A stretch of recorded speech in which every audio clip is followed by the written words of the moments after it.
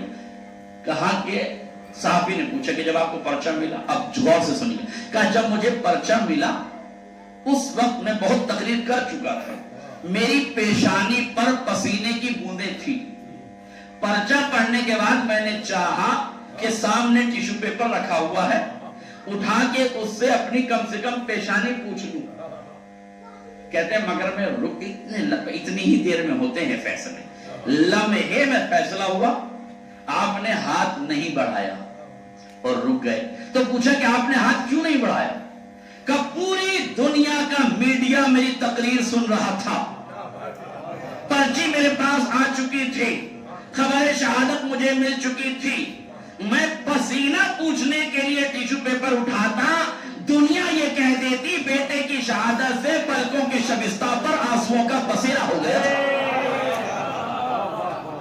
ہائے میرا جملہ باطل ہو جاتا، پھر سے سنو، پلکوں کے شبستہ پر آنسوؤں کا بسیرا ہو گیا تھا، بس دنیا اس پسینے کو آنسو نہ سمجھ لے، میرے جذبات کو کند نہ سمجھ لے، میری شجاعت پہ حرف نہ لے آئے، اس لیے میں نے بڑا ہوا ہاتھ واپس روک لیا۔ اگر اس دور میں 18 برس کے بیٹے کی شہادت کے بعد جذبات پر کنٹرول رکھ کے اگر پسینے کو روکا جا سکتا ہے، ہم فرات پہ سانسوں کو کیوں نہیں روکا؟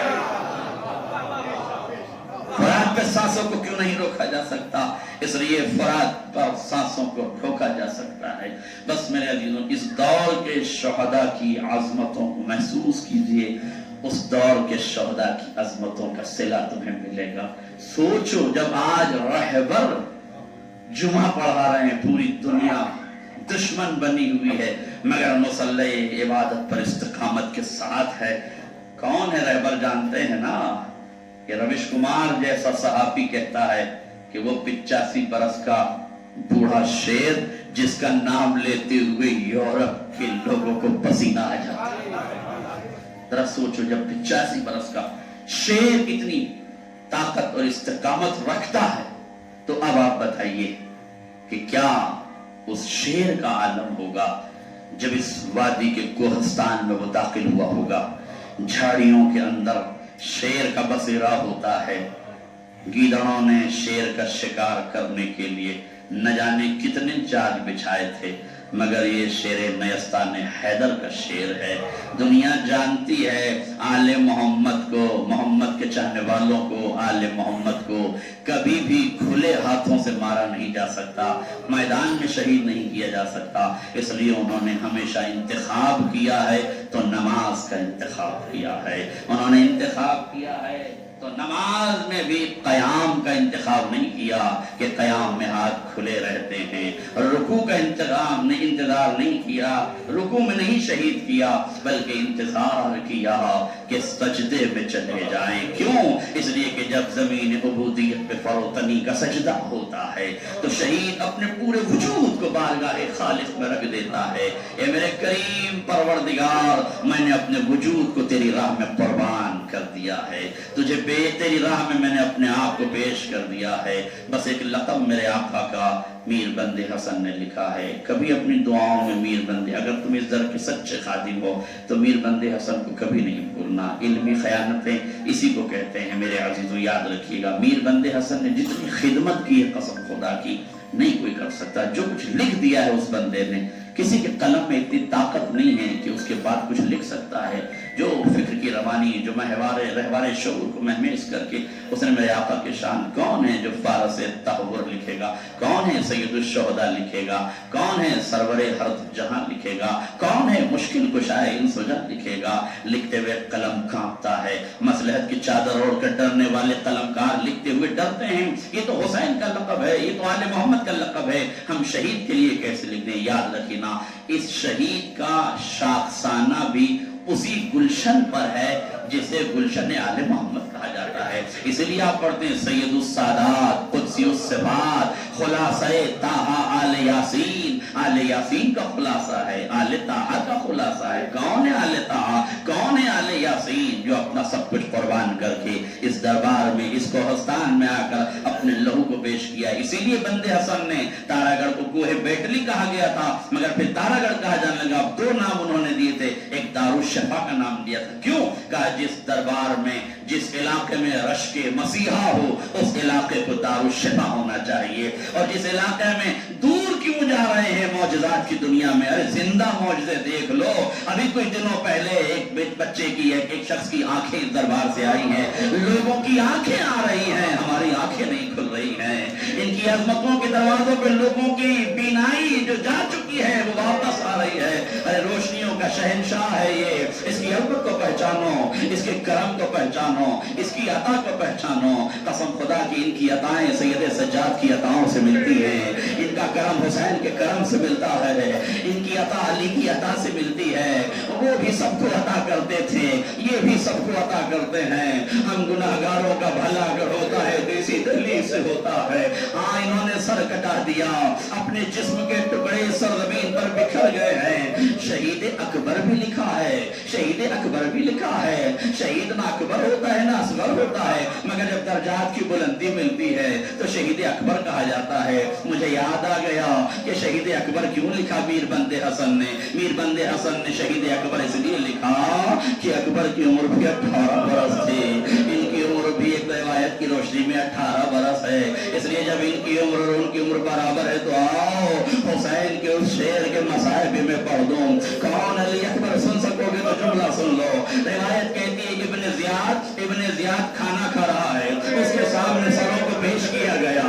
دشمن نے بتایا یہ فلاں کا سر ہے, یہ فلاں کا سر ہے, یہ فلاں کا سر ہے. ابن زیاد کھانا کھاتا رہا, سروں کو دیکھتا رہا. کسی نے کہا یہ فلاں کا سر. ابن زیاد نے کھانا کھایا, دیکھتا رہا, لقمہ اٹھایا, دیکھتا رہا, منہ میں رکھا, دیکھتا رہا, لقمہ چباتا رہا, سروں کو دیکھتا رہا. اب تاریخ کے ایک مرتبہ دشمن نے لا کے ایک جوان کا سر رکھا, ایک خوبصورت جوان کا سر رکھا. روایت کہتی ہے ابن زیاد نے لقمہ زمین پر پھینکا, زمین پر لقمہ پھینکا, دسترخوان سے کھڑا ہو گیا, چیر کے پوچھتا ہے یہ سر کس کا ہے,